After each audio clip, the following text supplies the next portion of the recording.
Hello, I'm Kevin Howlett in the UK, and I'm linking up with Chad Kassem in Kansas. We are socially distanced by about 4,500 miles.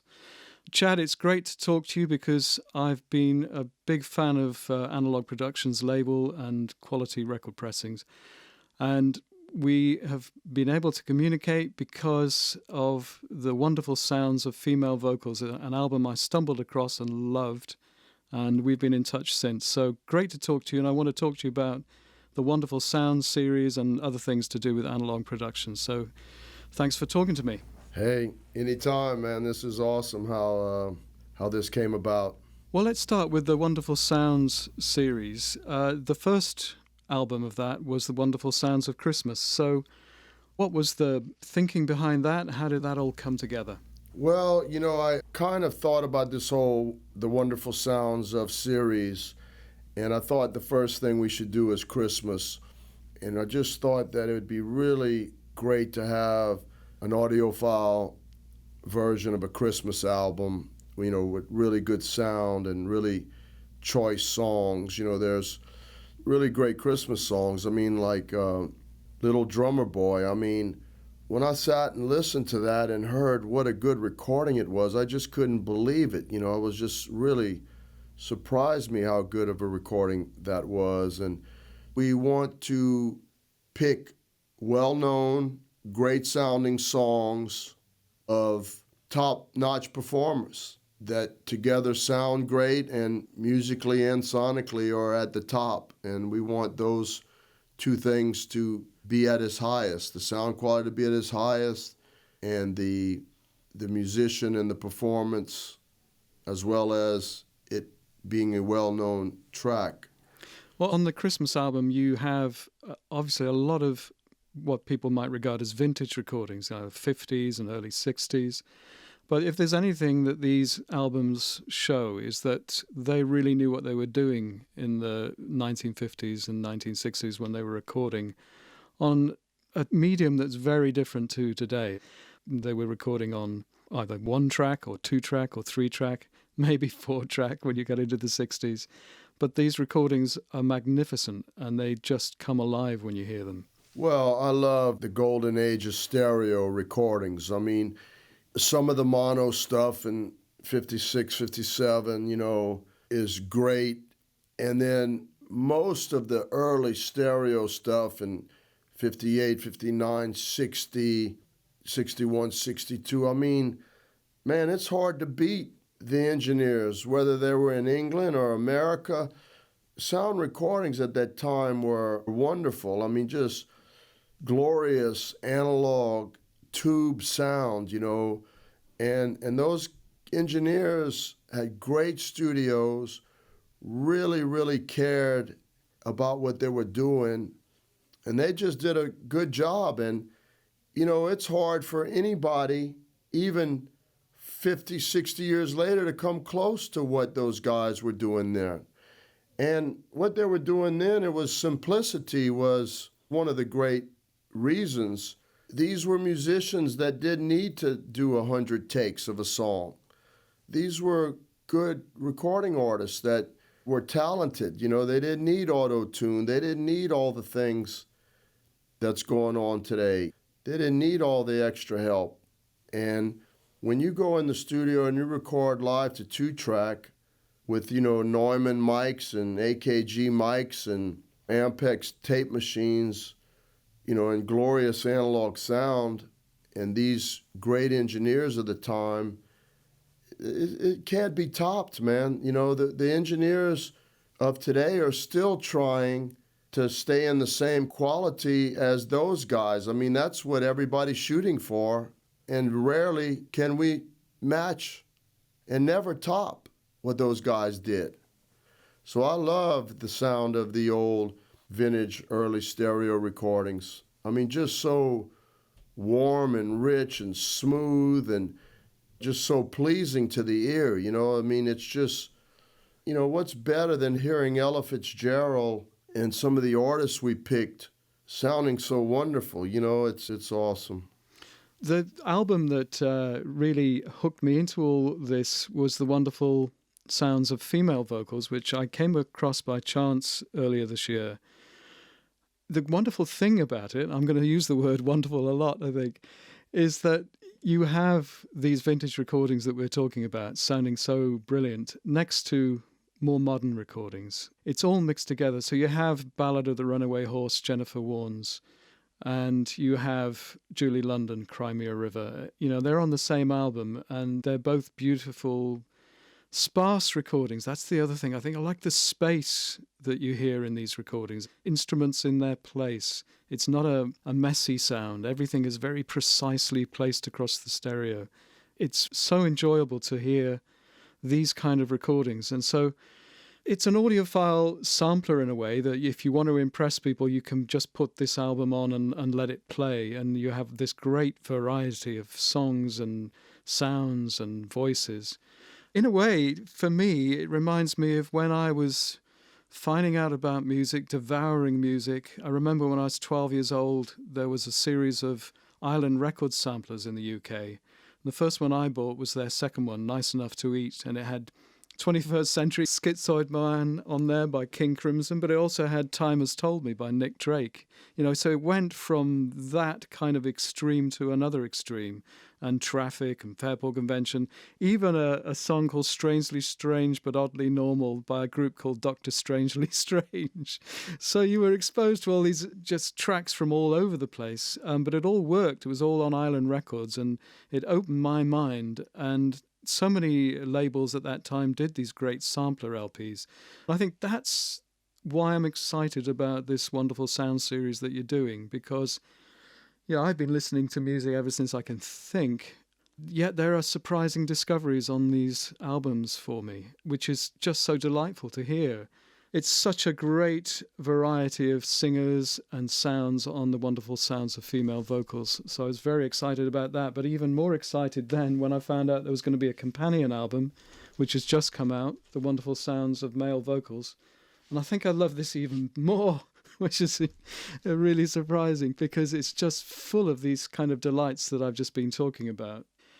Let's go through that album because it's my album of the year, in fact. I just love this selection that you've made, Chad, of male vocals. So it starts, and this is a great move. The opening track is Dean Martin, and Dean is definitely in the room with you with his quartet, which features the great Barney Kessel on guitar. How did you know about this great album, Dream with Dean? Every now and then there's a record where you didn't know about this record, and somebody suggests it to you and you play it and you're blown away. And this is what happened with Dream with Dean. A particular customer, Danny Kaye, said, "Hey man, you need to listen to this." I listened to it and it was like, this needs to be reissued. When I first put this record on and I heard I'm Confessing That I Love You, I didn't have to think twice about trying to release this as a full version album. And also, when I decided to do the Wonderful Sounds of series, that this would be the first track. I mean, it's just that good. It's a lovely recording. It's so intimate, and it proves that he is a great singer. And, of course, Elvis really admired Dean Martin. In fact, he covered I Don't Care If the Sun Don't Shine when he was at Sun Records, a Dean Martin record. But you've got two Elvis tracks on this album. First of all, you've got Peace in the Valley, which is a binaural recording that was made as a backup. The tape we read in the sleeve notes was almost erased, but was saved by the great legendary recording engineer and producer Bones Howe. Peace in the Valley, take 7. When I first heard it on the record, I thought Elvis had actually walked into the room. It's a fantastic recording, and the Jordanaires are singing on the right-hand side. Elvis is over on the left with a piano. It's a staggering recording, isn't it, Chad? Well, I mean, listen, if I ever got the chance to meet Bones Howe, I would kiss him for saving that tape, because the recording, it's so intimate. You get to hear what it's like to be in the studio with Elvis and his buddies in the band and the Jordanaires. And when Elvis starts talking and he starts singing, it sounds like he is in the room. And when the Jordanaires start singing, it's amazing. And it's just, and the song is so good. And it is interesting that Elvis admired Dean Martin. And on those Sun studios where he was interviewed, he talks about Dean Martin. So that connection is interesting. Not that I planned it this way, but it's interesting to know that Elvis was listening to Dean Martin. The other Elvis track on here, I just keep playing it over and over and over again. It's such a sparse recording. It's his version of Fever, Little Willie John track, which of course was then covered by Peggy Lee. But Elvis is doing it on the album Elvis Is Back. It's his album when he's come out of the army. And to me, if anybody goes along with the John Lennon famous quote where he says, if you want the truth, Elvis died when he went in the army, meaning that he didn't make a good record after he came out of the army, this will absolutely show that that's not right. Elvis made great records since he came out of the army. This was the first session, I think, when he came out of the army. He does Fever. It's just percussion, which goes from left to right in a very exciting way, and a bass, and Elvis singing. It's just phenomenal. It is. I mean, it truly is. Elvis was good up until the time he died, in my opinion. Elvis is Elvis, man. He was great. And the song Fever is great. If you notice that when I choose things, and I think you have noticed because you mentioned, I usually choose things that are sparse, more kind of unplugged. The fewer the instruments, the better the sound. When you get a lot of instruments playing together at once, it saturates the tape. It puts a lot of demand on everything that's going on at the time. And you don't hear things clearly. The louder it is, the worse it sounds. The fewer instruments, the better it sounds. The more in the studio you can hear. And so you'll notice that I do choose songs that aren't lots of instruments playing at the same time and that aren't compressed, more pure, and they sound better. And that's why I chose them. And, a lot of these records, they were done in one or two takes. And there's more soul, there's less mixing, and it just makes for a better connection to the music and to the artist when they're able to do a live to two-track recording and there's not a whole lot of instruments that are keeping you from hearing Elvis's voice totally. Once you hear Elvis and he sounds like he's in the room, it just doesn't get any better. The great engineer Bill Porter was recording that version of Fever by Elvis. He also was the engineer who was recording those brilliant records by Roy Orbison. You've got Blue Bayou on this record, and if you want dynamics in a record, you go to Roy Orbison, who goes from whisper soft to fantastic operatic finales of his records. And I love hearing Blue Bayou, and the bass sound on that is amazing.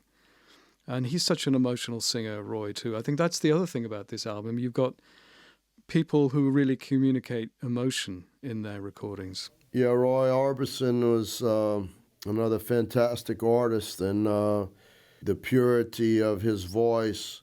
And Mr. Porter really was a wonderful recording engineer and documented those guys so well. How lucky are we that some of the top musicians got that treatment and that style of recording?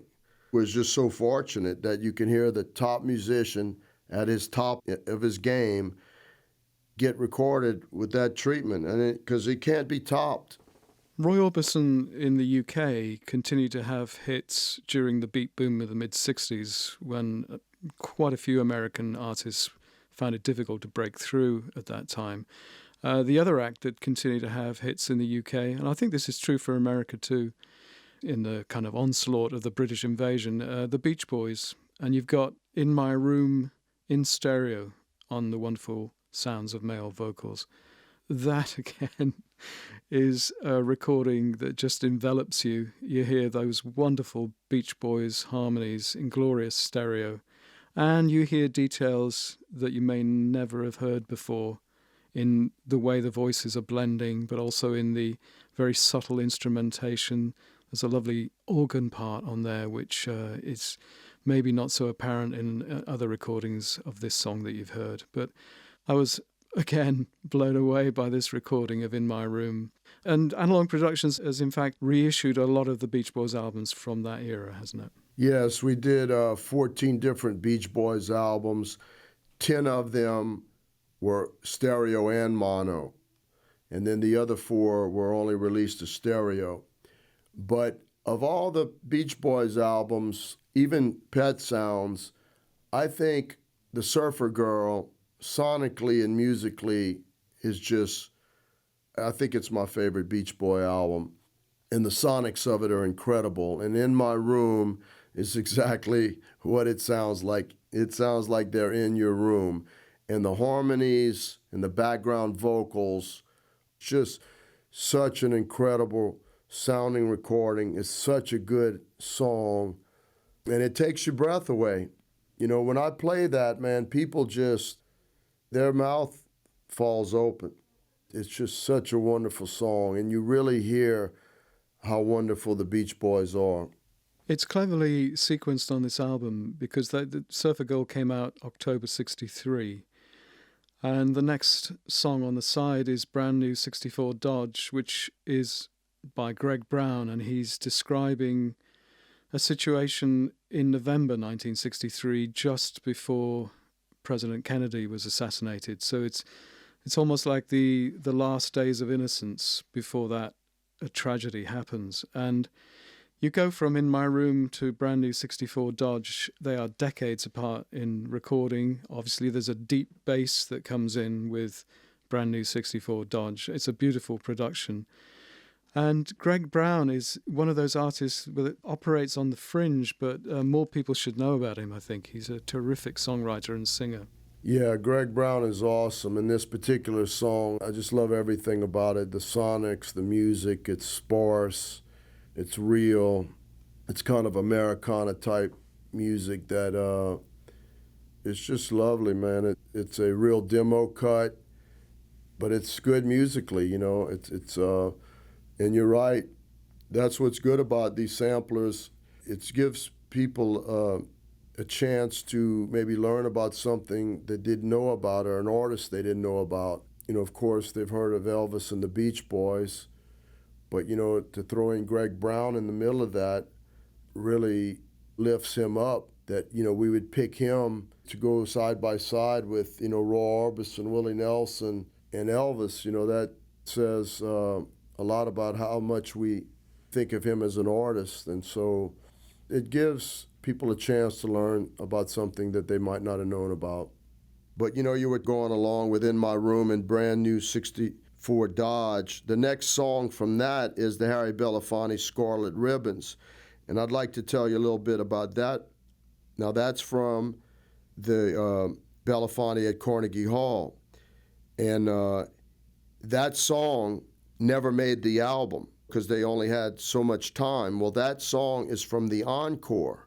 The concert, the Carnegie Hall was so popular that when he got to the end of his set, he never had picked a encore song. So he says, hey, man, I really didn't pick an encore song, but we'll play Scarlet Ribbons. And he played that. Now, that never made the album. So this was recorded in 1958. It never made the album, but when we had the master 3-track tape, we heard this song and we're like, wow, this is amazing. So we went back to Sony, who owns RCA, and asked them for the rights to release this unreleased song, and it was so nice that they gave us the rights to do that. So this song had been in the can since 58, and when we listened to the Belafonte at Carnegie Hall, we're like, well, which track are we going to pick? And this was it, you know, so it's a great track, and it was almost lost to the world. There are also Carnegie Hall recordings by Tony Bennett and the Weavers on this album as well. But let's just stay with Harry Belafonte, because another thrilling track is Losing Hand, recorded in 1958 from his blues album. And this is why these recordings are so enjoyable. You know this is an in-the-moment, real performance. There's no fixing that could have gone on here. And one of the great moments on this record is just towards the end when he sings, "Hey." And there's the dynamics in that recording. You know, you can go again from a whisper to this great exaltation when he says "hey" at the end of Losing Hand. I just love this. It's a small ensemble again, sparse, and again, they're playing in your room. I love this recording. Yeah, the Losing Hand just sounds so good. You know, Belafonte Sings the Blues album is just an audiophile recording all the way around, because it's just pure and real. And, you know, Belafonte's another one of those guys that can sing live to 2-track, because, I mean, he did it on live at Carnegie Hall. So, I mean, he's a man that can do it. And he's another one, when you say male vocal, he's right there. And this Losing Hand, I mean, it just sounds so good. It just takes your breath away. And, yeah, I love it, man. These are all favorite songs of mine, and I just think that the whole album is good, but that Losing Hand is it's a great track for sure. It opens side 4 of The Wonderful Sounds of Male Vocals. The track that follows it is a track recorded 3 decades later, Spanish Jack by Willie Deville. This is a Mark Knopfler co-write and also production, and you can hear that sort of Dire Straits feel in it, the way that the percussion snaps are just placed across the stereo, and very dramatic. And again, this was a track that I didn't know. It was a great discovery for me. In Britain, we knew Spanish Stroll by Mink DeVille, which was Willie DeVille's band. But this was great to hear. Very different sort of sound to the other tracks on the album. Right. I really like this song. And, yeah, it could be a Dire Straits song. You can tell for sure that Mark Knopfler produced it. But I'm glad it sounds just the way it sounds. It's a good song. It sounds great. Willie DeVille is great. He's another artist that probably should have gotten a little bit more famous, in my opinion, but for whatever reason. But that's why it's nice to throw in some discoveries, like some, well, I call it under the radar. And so I really think that I just love that particular song. And I love the artist, Willie DeVille, and Mark Knopfler did a great job on the production. I keep mentioning how much I've enjoyed the running order of The Wonderful Sounds of Male Vocals. And we have to give credit to the person who wrote the sleeve notes and did the running order. Yes, Michael Frommer did that. And me and Michael go back a long ways. He's been a champion of vinyl from the days when CD first came out, and he's never wavered a bit, man. We've stayed friends this whole time, me and him. And, you know, when it came to this series, you know, I thought, hey, man, who better to write the notes and to be a part of this series than Michael Frommer? And I asked him about doing it, and he was like, man, I would love to be involved. And so not only did he write the liner, he picked the song order.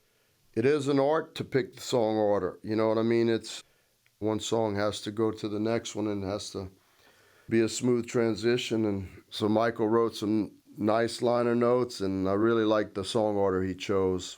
It is a very creative running order. It does mix up the genres. It mixes up the time periods.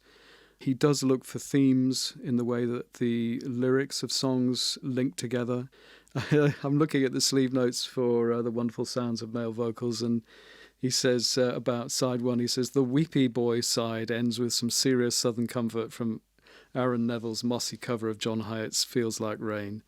So side 1, in his opinion, was the weepy boy side. So, yeah, it's really, really creatively put together. Well, I love that song, Feels Like Rain, man. You got Aaron Neville singing, and Ry Cooder playing the slide. And the original of that song is great. John Hyatt singing with Sonny Landreth on the slide. And I'm so glad that when Aaron Neville chose to cover that song, they didn't really change it. You know, they played the same arrangement with just a different guitar player and different singer. And I love both versions. I just love the song. I love both artists. And I mean, the two slide players, right? You know, like, how can you top that? You know, Sonny Landreth and Ry Cooder. You've got an artist on here, Willis Allen Ramsey, who's one of the founding fathers of Americana. The track is Sympathy for a Train, which is from a tribute album, really, that was made for Jamie Oldicker, a drummer. And Willis Allen Ramsey, again, was a discovery for me. I found that he made one album in 1972, and then apart from this track that you've chosen from an album called Mad Dogs and Okies, I don't think he's really done anything else. But why? It's so great. And it's got one of my favourite moments on the LP when there's a part where the piano comes in, which will actually take your breath away on this recording. So Willis Allen Ramsey, why isn't he more well-known? It's a fantastic discovery for me. Willis Allen Ramsey is so awesome. Like you said, he was really the beginning of Americana. He was from the South, and then he moved to Texas. I think he's from Alabama originally. He lives in Colorado. I've become friends with him. He's a real audiophile, and he's a real perfectionist. And, he did this album in, I think, like 1972, where it has Muskrat Love on it, and it also has Spider John, which I think Jimmy Buffett made a hit out of Spider John, and Captain and Tennille made a hit out of Muskrat Love, plus I think other people did Muskrat Love as well. And I think he was someone that Lyle Lovett and all of these people from Texas and the Americana listen to this record and look up to this guy. And he is very special. But when you talk to Willis Allen or you read about him, people say, hey, when are you going to come out with your second album? And his response to that is always, well, hey, what's wrong with the first? So it's just kind of funny. And we're talking to him about maybe making a direct-to-disc, and we're friends with him, and he's a perfectionist, but he's so awesome. Okay, to round up a few more songs that we haven't mentioned so far, J.D. Souther, Silver Blue. He's obviously well known as a songwriter for the Eagles, particularly. But I love this track. There's some wonderful bass playing on the track and some shimmering acoustic guitar sounds. So that's a discovery. There's Arms of a Woman by Amos Lee. He kind of reminds me on this track, actually, of Otis Redding doing These Arms of Mine. It's that kind of a recording. I think you've released that debut album, haven't you, Chad? Yeah, I've released that on its own as a 45 cut, and that whole album is, it's a more of a modern recording. I mean, the date that it was recorded and everything, but it's old school, really warm, really sparse. The whole album is just so good. And I was glad you mentioned the J.D. Souther, the Silver Blue, because it's Stanley Clarke on the bass. And I mean, whenever I play that track, people are like, who's that on the bass? And it's another sparse recording that, I mean, he's just in the room with you. And going back to Amos Lee, man, his whole record is great. He's a great artist. He's kind of like, soul singer. He's wonderful, and his whole album is great. I really love him and his music. The other two tracks we haven't talked about is Amy by Pure Prairie League, which, again, has a wonderful harmony sound to it and lovely acoustic guitars shimmering away on the production. And then the track that finishes the whole album is Nielsen doing Coconut. Nielsen is a wonderful male vocalist. It's not the most obvious track to choose from Nielsen, but I know why you've done it, because it's a one-chord wonder song that he's doing. but it shows off all his amazing vocal dexterity. There's a range of different voices he's using and layering over the top of himself on Coconut. I'm sure he could crop up on a volume 2 of male vocals in a different way as a great ballad singer, but this is a fun song. Yeah, we tried to mix it up, man. We tried to add blues and gospel and just a little bit of everything. And Coconut is a fun song. I've always liked it. I always thought it sounded incredible. But the thing, too, to talk about is that Georgia on My Mind, the Willie Nelson, man, it just, his whole album, Stardust, is just, it's a classic album, every song. But Georgia on My Mind, it just rises to the top, if you're going to play one song. And, what's great about these samplers, the wonderful sound samplers, is, like, for instance, the other day, when somebody comes over to your house and, we're all so busy, we don't have 5 hours to listen anymore. And so you want to play all these different songs for your friend in a short amount of time. It was kind of a easy way to DJ for the night, That is the great thing about that album and its 2 predecessors, and I'm sure you're going to do more in the series, so I'm really looking forward to what's coming next. Well, we plan on doing a soul, wonderful sounds of soul. We're looking to do a blues. The blues will probably be next, and blues is one of my favorite genres, and we have a lot of recordings that we've done in the church that will sound great. So we've already picked the songs for 2 blues albums. We picked the song for a soul. We picked the songs for country. We picked another set of female vocal volume 2.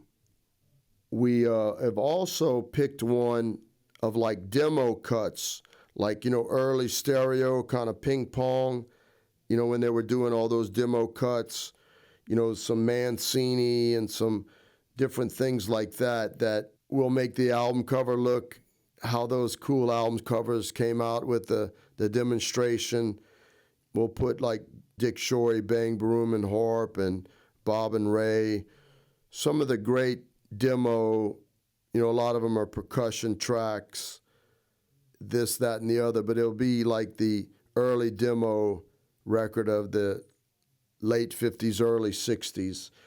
So we've got like 5 or 6 more planned that are just going to be killers. And then we've already picked the songs. It's just, it takes a lot of time to put these out, and then you got to clear each track from different labels, and there's definitely more to come. That's great news, Chad, and as well as the musical choices that we've talked about, I mean, you have top people involved. It's mastered by Ryan K. Smith at Sterling Sound. The liner notes are by Michael Fremer. And it's beautifully printed, the sleeve. It's a package that's great all the way around, not just the audio, but the way it's presented as well.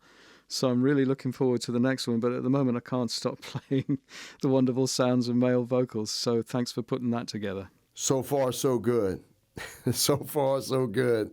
We're going to have to put it back on press. I mean, and it just came out. So it's unbelievable. People are really loving these records and this series.